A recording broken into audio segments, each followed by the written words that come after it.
오늘 말씀 함께 보도록 하겠습니다. 오늘 함께 보실 말씀은 누가복음 22장 1절에서 7절 그리고 21절에서 34절로 가져왔습니다.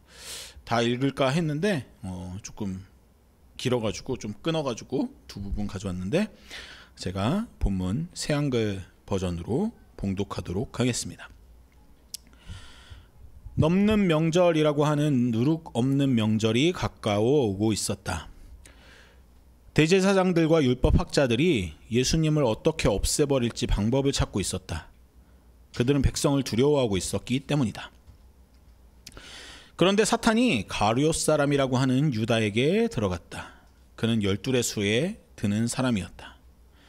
유다는 나가서 대제사장들과 성전 치안 책임자들하고 함께 이야기를 나누었다. 그들에게 어떻게 예수님을 넘겨줄지에 대한 것이었다. 그들은 기뻐했고 유다에게 돈을 주기로 뜻을 모았다. 유다는 선뜻 받아들였다. 그래서 유다는 좋은 기회를 찾아서 무리가 모르게 예수님을 그들에게 넘겨주려고 했다. 누룩 없는 명절 날이 왔다. 넘는 명절에 양을 잡아야 하는 날이었다. 그런데 보세요. 나를 넘겨줄 사람의 손이 나하고 같은 밥상 위에 놓여 있습니다. 인자는 정해진 대로 갑니다. 그러나 끝장입니다. 인자를 넘겨주는 바로 그 사람은. 그러자 그들은 자기들 가운데 누가 머지않아 이 일을 하게 될 사람인지를 두고 자기네끼리 서로 이러니 저러니 하기 시작했다.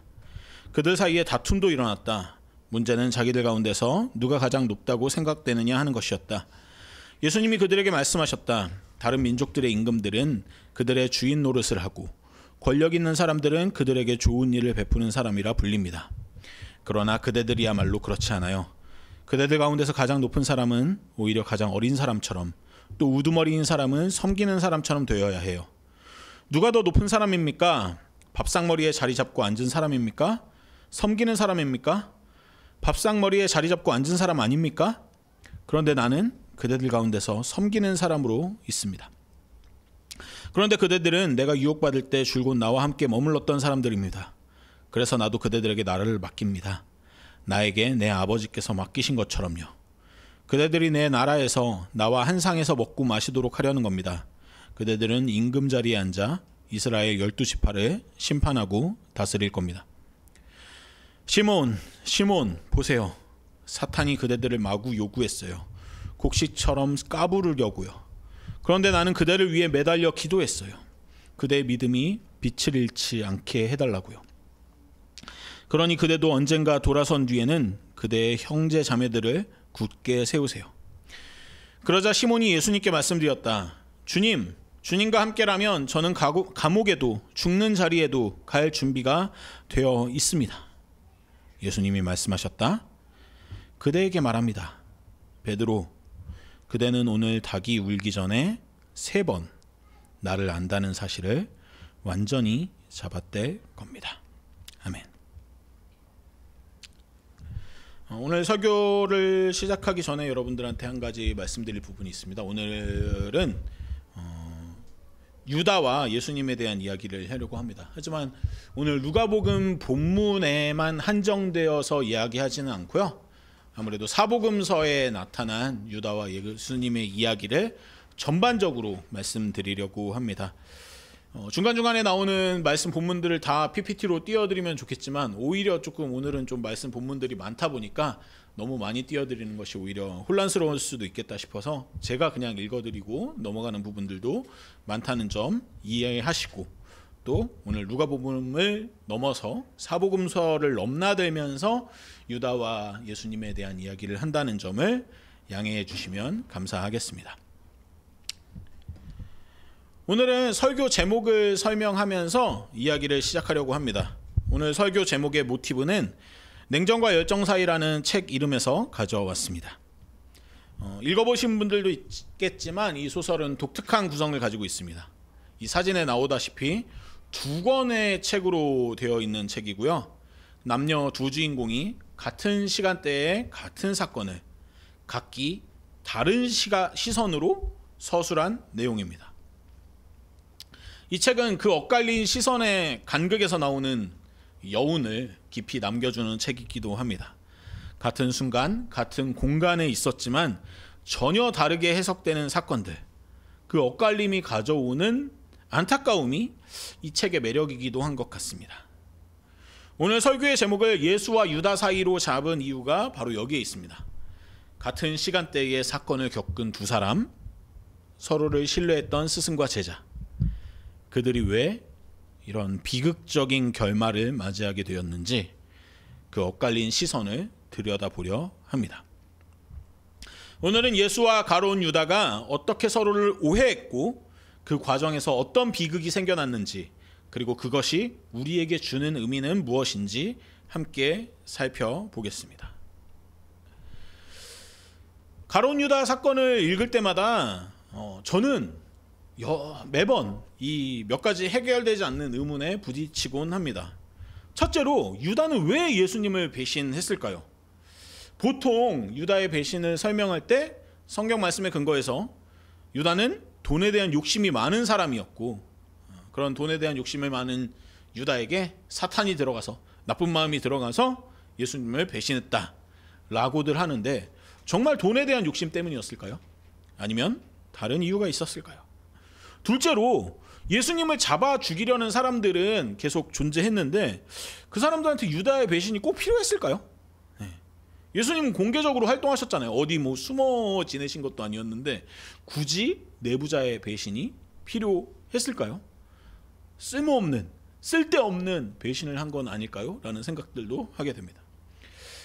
그리고 마지막으로 가장 이해하기 어려운 부분입니다. 사복음서에 나타나듯이 예수님은 유다가 배신할 것을 미리 알고 계셨습니다. 그런데 왜 그가 배신하는 것을 막지 않으셨을까요? 막기는커녕 오히려 내가 하려는 일을 속히 하라고 그의 등을 떠미는 것 같은 모습을 보이셨을까요? 오늘은 이 질문들을 하나하나 살펴보도록 하겠습니다. 먼저 유다라는 인물을 한번 살펴보면요, 유다라는 이름은 여호와를 찬양하다라는 아름다운 의미를 가지고 있습니다. 그 뒤에 붙는 이스카리옷의 의미에 대해서는 학자들 사이에서 의견이 분분합니다. 가장 일반적인 해석은 카리오 사람이라는 지명을 가리킨다는 것입니다. 그래서 한국어에서는 가룟이라고 번역되었는데, 이 카리옷은 유대 남부 지역의 마을 이름입니다. 당시 유대 사람들은 같은 이름을 가지고 있는 사람들이 많았기 때문에, 그리고 성이라고 할 만한 것이 딱히 없었기 때문에 이름 뒤에 그 사람의 고향이나 아버지의 이름, 직업이나 특징들을 붙여서 서로의 존재를 구분하곤 했습니다. 그래서 유다 이스카리옷 하면은 가롯 사람 유다, 이런 방식으로 해석될 수 있는 여지가 있는 거죠. 하지만 일부 사람들은 이 이스카리옷이 시카리라는 단어와 연관이 있다고 봅니다. 시카리는 단검을 뜻하는 말로 로마에 때로는 폭력적으로 저항하곤 했던 열심당원들을 가리키는 용어였습니다. 그래서 오스카 쿨만이라는 신학자는 유다도, 이 가룟 유다도 열심당원이었을 것이라고 보기도 합니다. 만약 그렇다면 유다는 로마로부터의 해방을 꿈꾸면서 예수를 따랐을 것이고요. 그리고 마지막으로 또 다른 해석도 있습니다. 이 이스카리옷이라는 뜻이 거짓의 아들이라는 뜻이거든요. 그래서 예수님을 배신한 유다에 대한 평가가 들어간, 그러니까 후대 사람들이 붙인 말이라는 그런 견해도 있습니다. 어느 것이 확실하게 맞는지는 알 수 없지만 어쨌든 이 가룟 유다는 우리가 성서에서, 그리고 더 나아가서는 인류 역사에서 가장 심각한 배신 행위를 한 사람으로 배신의 대명사처럼 쓰이는 이름입니다. 그런데 복음서를 자세히 읽어보면 재밌는 사실들을 발견하게 됩니다. 유다는 예수님의 신뢰받는 제자였다는 겁니다. 요한복음에 따르면 그는 12제자들 중에서 돈통을 맡은 회계 담당이었습니다. 현대 사회에서도 회계를, 어떤 공동체에서 회계를 아무에게나 맡기지는 않죠. 돈을 관리하는 것들은 그만큼의 신뢰가 쌓인 사람들에게, 어느 정도 공동체가 함께 신뢰할 수 있는 사람에게 회계를 맡기곤 합니다. 당시 랍비와 제자들의 공동체에서도 이는 마찬가지였습니다. 유다는 돈통을 맡을 정도로, 회계를 맡을 정도로 높은 신뢰를 받는 존재였습니다. 아까 말씀드린 대로 유다는 역사상 가장 잘 알려진 배신자이기도 합니다. 모든 복음서는 예수님께서 그 유다의 배신을 미리 알고 계셨다고 기록하고요. 그리고 놀랍게도 그가 배신하는 것을 막지 않으시고 내가 하려는 일을 하라고 말씀하시기까지 합니다. 유다는 결국 예수님을 배신하고 은전 30립을 받습니다.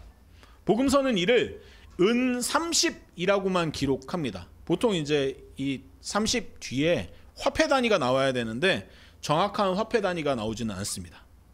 하지만 학자들은, 성서학자들은 다른 곳에 기록된 이 은 30이라는 기록들과 비교해 보면서 이 돈이 노예 한 명의 값어치에 해당한다고 얘기합니다.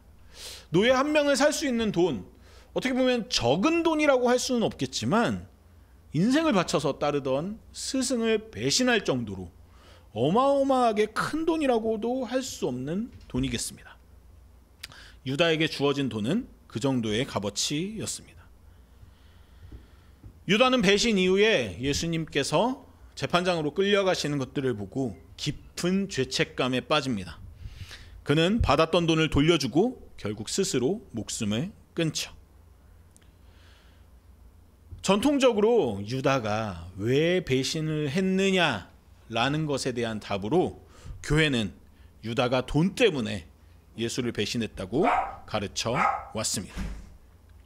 이런 해석이 널리 퍼지게 된 것은 주로 요한복음 12장 4절에서 6절 말씀 때문입니다. 제가 읽어드리겠습니다. 그러자 가룟 사람 유다 곧 제자들 가운데 한 명으로 머지않아 예수님을 넘겨주게 될 사람이 말한다. 무엇 때문에 이 향유를 300데나리온에 팔아서 그 돈을 가난한 사람들에게 주지 않았죠? 그가 이 말을 한 것은 가난한 사람들을 걱정해서가 아니었다. 오히려 그가 도둑이었고 또 돈통을 맡고 있어서 들어오는 돈을 훔쳐가곤 했기 때문이다. 이 본문은 예수님께 향유를 가지고 나온 여인이 그 향유를 예수님께 부었을 때 가룟 유다가 나서서 비판하는 내용입니다. 그리고 그 비판에는 6절에 이 요한복음의 편집자가 붙여놓은 평가가 붙어 있습니다. 그래서 이 6절 부분은 번역본에 따라서 괄호가 쳐져 있기도 합니다. 새한글 성경에서는, 지금 읽은 새한글 성경에서는 괄호를 생략했는데 제가 굳이 여기다가는 새번역 성경처럼 괄호를 붙여 놓았습니다. 이것은 요한복음을 기록한 사람의 해설이라는 표시죠. 왜 이런 표시가 있을까요? 이것은 유다에 대한 복음서들의 평가를 한번 일목요연하게 살펴보면 그 이유를 찾아볼 수 있겠습니다. 유다가 도둑이었다라는 부분은 같은 사건을 기록한 마태복음과 마가복음에는 등장하지 않습니다. 신약학자 레이몬드 브라운은 이것이 후대 교회가 유다의 배신을 설명하기 위해 덧붙인 해석이라고 이야기하기도 합니다. 이렇게 유다에 대한 평가를 기록한 복음서들의 기록들을 살펴봐도 가장 먼저 기록된 마가복음은 유다를 되게 담담하게 설명합니다. 그냥 12 중에 하나라고만 설명을 합니다. 하지만 후대에 기록된 복음서일수록 유다에 대한 평가가 점차 부정적이 되는 것을 알 수 있습니다. 그래서 우리는 질문해 볼 수 있습니다. 유다의 배신이 정말로 돈 때문이었을까요? 그랬다면 은 30이라는 정말 많다라고 할 수 없는 그 금액에 만족했을까요? 그리고 돈 때문이었다면 그는 왜 후회하면서 그 돈을 돌려줬을까요? 저는 이런 기록들이 보여주는 것은 유다의 배신에서 돈이 결정적인 동기가 아니었음을 보여준다고 생각합니다. 그렇다면 유다는 왜 배신했을까요? 저는 그 실마리를 아까 보여드렸던 요한복음 12장 향유 부인 여인 사건에서, 복음서 안에서 유다와 예수님이 가장 먼저 대립한 사건에서 찾아볼 수 있다고 봅니다. 한 여인이 매우 값진 향유 300데나리온이나 되는 향유를 가져왔습니다. 300데나리온은 노동자의 1년치 임금에 해당하는 거액입니다. 그녀는 그 향유 옥합을 깨뜨려서 예수님의 머리에 부었습니다. 제가 이 부분은 예전에 설교에서도 여러분들한테 말씀드린 바가 있는데, 이게 그냥 우리는 텍스트로 읽으면서 그냥 그랬나 보다라고 생각하지만, 이 상황을 진짜 구체적으로 한번 상상해 보십시오. 조용히 식사하고 있는 자리에 한 여인이 초대받지도 않았는데 뚜벅뚜벅 걸어 들어옵니다. 그리고 그 식사 자리에 가장 가운데에 앉아 있는 예수님께로 가더니 엄청난 가치의 향유를 쏟아 붓습니다. 그것도 사람의 머리에 붓습니다. 밥을 먹고 있는데, 여러분들이 밥을 먹고 있는데 누가 향수를 여러분들의 머리에 붓는다고 한번 생각을 해 보십시오. 이것은 사회적 관습으로도 경제적 합리성으로도 도통 이해하기 어려운 행동입니다. 그래서 사람들은 웅성웅성대기 시작하고 가룟 유다는 나서서 이 행동을 비판합니다. 이 향유를 팔아서 가난한 자들에게 줄 수 있었을 텐데, 여기서 유다는 그 돈을 자기들이 쓸 수 있었다고, 어떤 다른 목적으로 쓸 수 있었다고 얘기하는 것이 아닙니다. 가난한 이들에게 쓸 수 있었다고 얘기합니다. 이것은 유다를 부정적으로 보는 사람들에게는 저 사람 약간 위선적으로 착한 척 하려고 저런 소리 하는 거 아니냐라고 생각할 수 있겠지만, 잘 생각해 보면 지금 가룟 유다는 그 누구보다도 예수님의 가르침에 합당한 비판을 하고 있는 겁니다. 예수님은 늘 내 소유를 팔아 가난한 자들에게 나눠줘라 라고 말씀하지 않으셨습니까? 이를 생각해 본다면 유다는 지금 예수님의 가르침을 충실히 따르려고 한 거죠. 그는 회계를 맡으면서 한 푼이라도 아껴서 가난한 이들을 돕는 데 쓰려고 애썼을 것입니다. 그런데 이 합당한 비판에 대한 예수님의 반응이 충격적입니다. 그를 가만히 둬라. 그는 내 장례를 미리 준비한 것이다. 예수님은 왜 그런 말씀을 하셨을까요? 이전 설교에서도 말씀드렸지만 이 사건에 등장하는 이 여인이 저는 사회성이 그렇게 뛰어난 사람은 아니었을 거라고 생각합니다. 예수님께 받은 은혜에 대한 그 기쁨이, 감사한 마음이 너무나도 커서 그것을 어떻게든 표현하려고 하는 마음은 정말 귀한 마음이었겠지만, 식사 자리에 초대받지도 않았는데 갑자기 난입해서 먹고 있는 사람에게 향유를 붓는다는 것, 어떤 합리성을 뛰어넘는 행동을 하는 모습이죠. 사람들이 다 지켜보는 가운데 그런 행동을 한 여인을 보면서 모든 사람의 시선이 집중되고 수군거림이 시작되고, 심지어는 가룟 유다의 날카로운 비판이 이어졌을 때 이 여인이 얼마나 당황했을지 익히 쉽게 상상해 볼 수 있겠습니다. 예수님은 그 순간 여인의 마음을 살피십니다. 그리고 그녀가 창피를 당하지 않도록 오히려 과할 정도로 칭찬하십니다. 내가 진실로 너희에게 이르노니 온 천하에 어디서든지 복음이 전파되는 곳에는 이 여자가 행한 일도 말하여 그를 기억하리라. 저는 이런 과한 칭찬은 여인의 돌발적인 행동에 대해서 더 이상 어떤 손가락질을 허용하지 않는 예수님의 배려라고 생각합니다.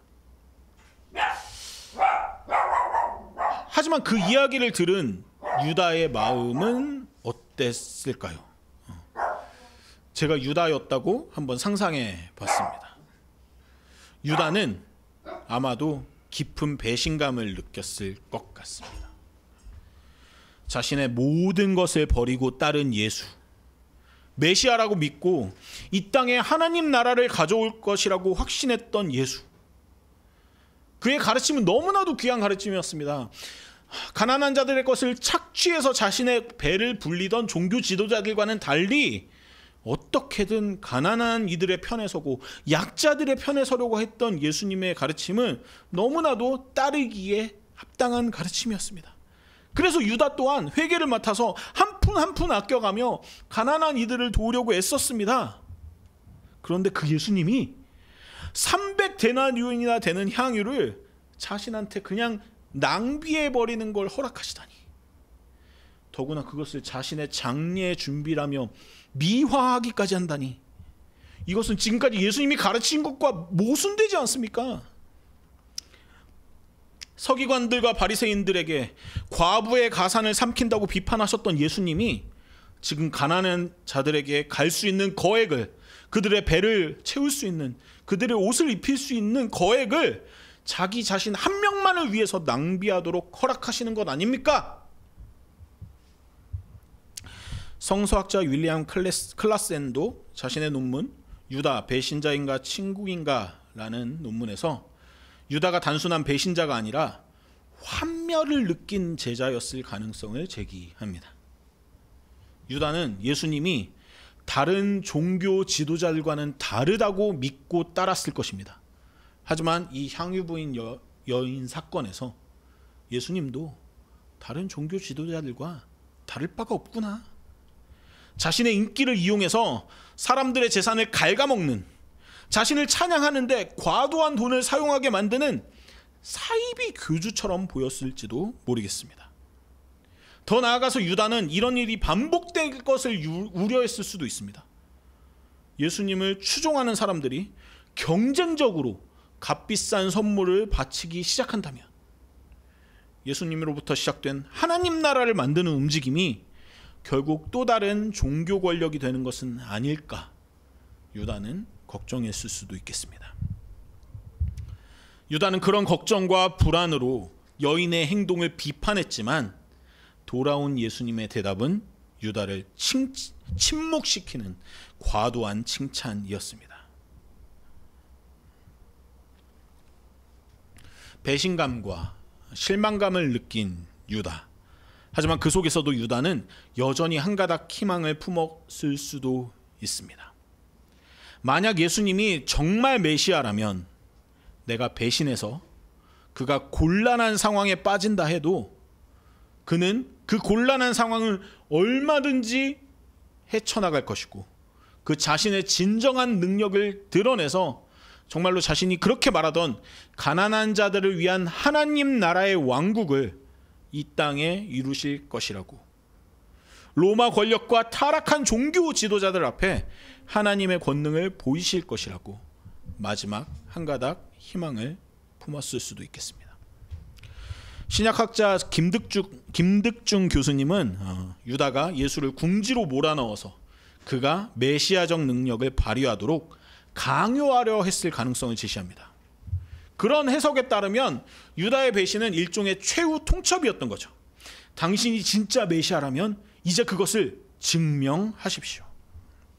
그런 마음으로 유다는 예수님을 배신한 거죠. 이런 해석을 뒷받침하는 것이 최후의 만찬 장면입니다. 예수님은 유다가 배신할 것을 미리 알고도 그것을 말리지 않으십니다. 너희 중에 한 사람이 나를 팔리라고 말씀하시고 내가 하려는 일을 속히 하라고 유다에게 말씀하십니다. 유다는 이것을 일종의 허락 혹은 격려로 받아들였을 수도 있습니다. 그래, 예수님도 내 배신까지도 하나님의 계획의 일부라고 생각하시는구나. 나의 배신을 통해서 결국 더 큰 영광이 드러날 것이라고요. 아까 말씀드렸다시피 유다는 예수님께 신뢰받는 제자였습니다. 또 다른 한편으로 유다는 예수를 너무나도 사랑한 제자였습니다. 하지만 그 사랑이 실망으로 변했을 때 그는 극단적인 방법으로라도 예수님의 진실을 확인하고 싶었던 것입니다. 여기서 잠시 두 번째 질문으로 돌아가 봅니다. 유다의 배신이 없었더라도 예수님은 잡히셨을까요? 사실 예수님은 공개적으로 활동하셨는데 성전에서 가르치시고 거리에서 설교하셨는데 이 내부자의 배신이 꼭 필요했을까요? 오늘 읽은 본문에서 2절에서 대제사장들과 서기관들이 예수를 무슨 방도로 죽일까 궁리하니 이는 그들이 백성을 두려워함이라고 적혀 있습니다. 예수님은 많은 군중의 지지를 받고 계셨고 그를 공개적으로 체포하면 폭동이 일어날 수 있었습니다. 그래서 그들에게는 예수님이 홀로 계시거나 소수의 제자만 있는 시간과 장소를 아는 내부자가 필요했습니다. 유다는 그 정보를 제공했죠. 겟세마네 동산, 예수님이 기도하러 자주 가시던 곳을 유다는 알고 있었습니다. 이제 가장 어려운 질문입니다. 왜 예수님은 유다의 배신을 막지 않으셨을까요? 왜 오히려 내가 하려는 일을 속히 하라고 재촉하기까지 하셨을까요? 저는 여기서 예수님의 신뢰와 사랑을 봅니다. 저는 여기서 예수님이 유다를 믿으셨다고 생각합니다. 3년 동안 함께 먹고 마시며 동고동락한 제자를 향유 사건 이후로 달라진 유다의 태도를 보시며 예수님은 그의 내적 갈등을 모르지 않으셨을 겁니다. 그래서 예수님은 유다를 설득하실 수도 있었습니다. 내가 오해하고 있다고 설득하실 수도 있겠죠. 하지만 예수님은 다른 길을 선택하셨습니다.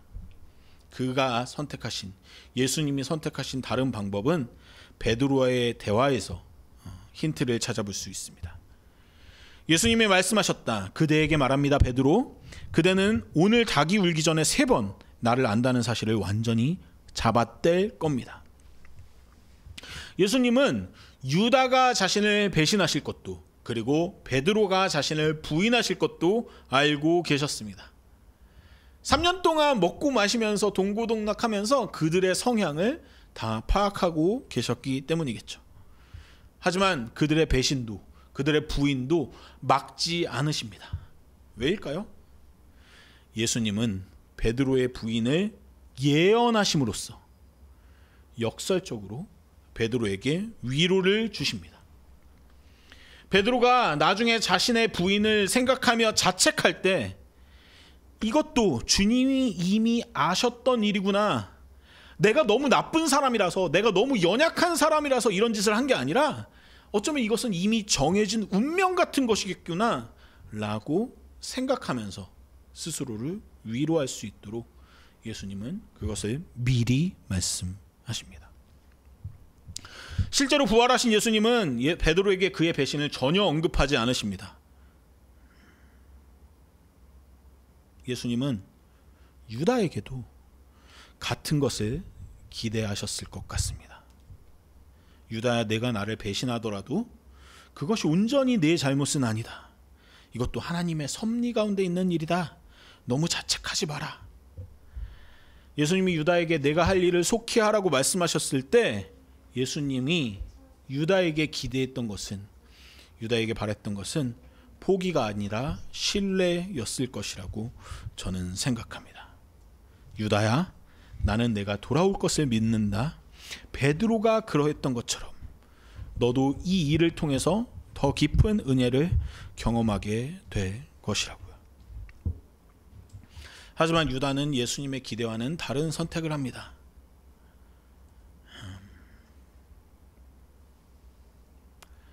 예수님은 체포되신 후에도, 재판받으시는 중에도, 십자가 위에서도 유다의 생각과는 달리 하나님의 권능으로 적들을 쓸어버리지 않으셨습니다.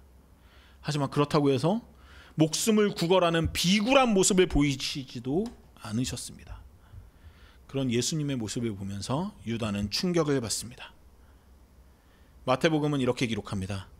그때 예수를 판 유다가 그의 정죄됨을 보고 스스로 뉘우쳐 은 30을 대제사장들과 장로에게 도로 갖다 주며 이르되 내가 무죄한 피를 팔고 죄를 범하였더라.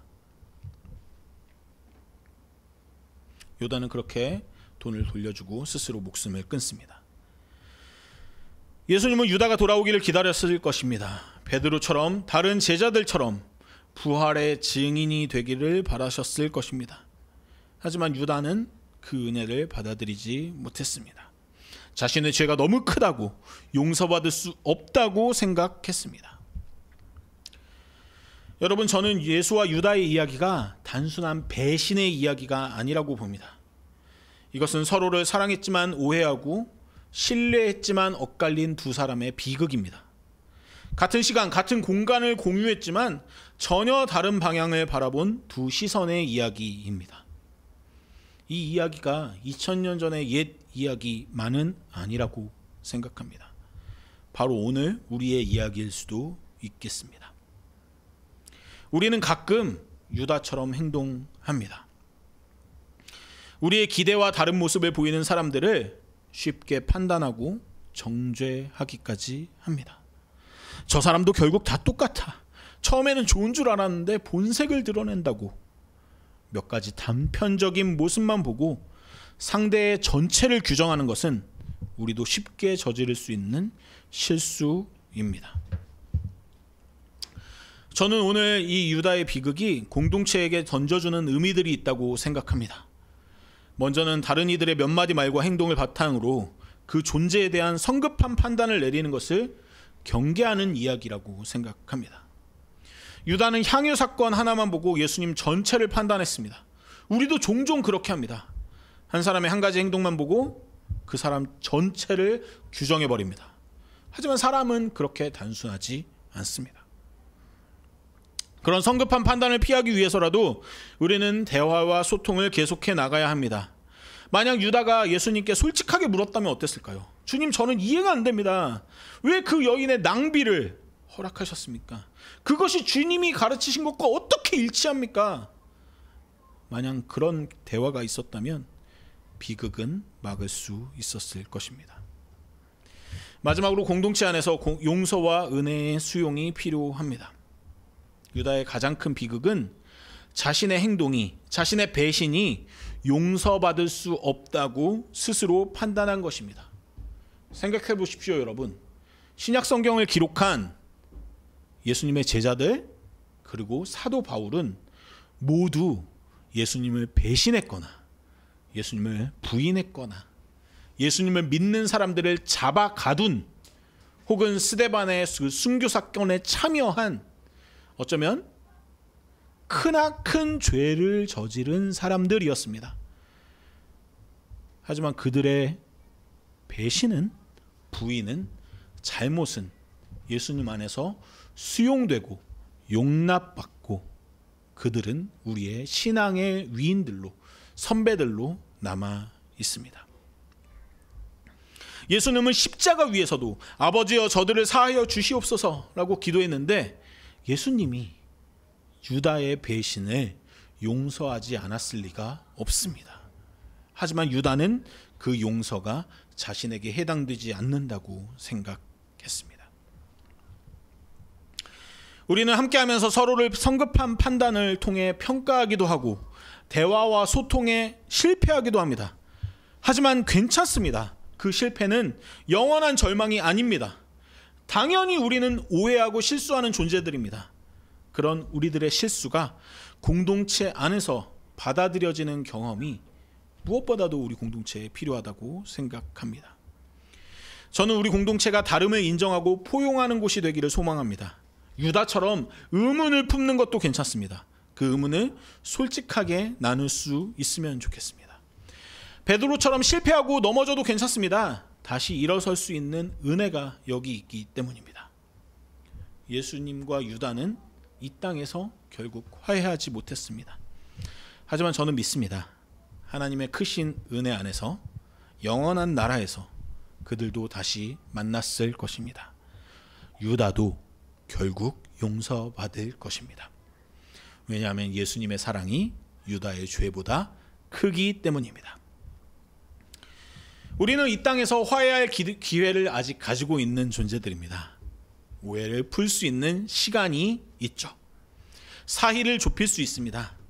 너무 늦기 전에 서로에게 다가가면 좋겠습니다. 예수님처럼 서로를 끝까지 기다리되 유다처럼 스스로를 가두지는 않았으면 좋겠습니다. 우리 모두는 예수와 유다 사이 그 어딘가에 있겠습니다. 때로는 예수님처럼 누군가를 기다릴 때도 있고 때로는 유다처럼 상처받고 오해하기도 하겠죠. 그 사이를 좁힐 수 있는 것이 바로 예수님께서 보여주신 사랑이라고 믿습니다.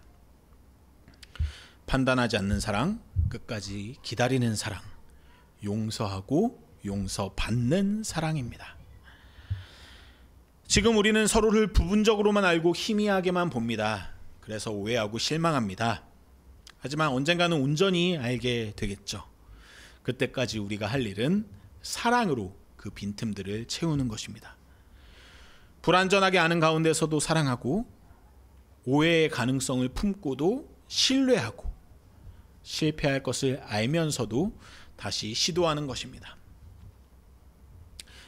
예수와 유다 사이 그 간격을 좁히는 과정에서 하나님의 은혜가 필요함을 느낍니다. 그 은혜가 오늘 이 자리에 모인 저와 우리 모두에게, 우리 공동체에 충만하기를 간절히 소망합니다.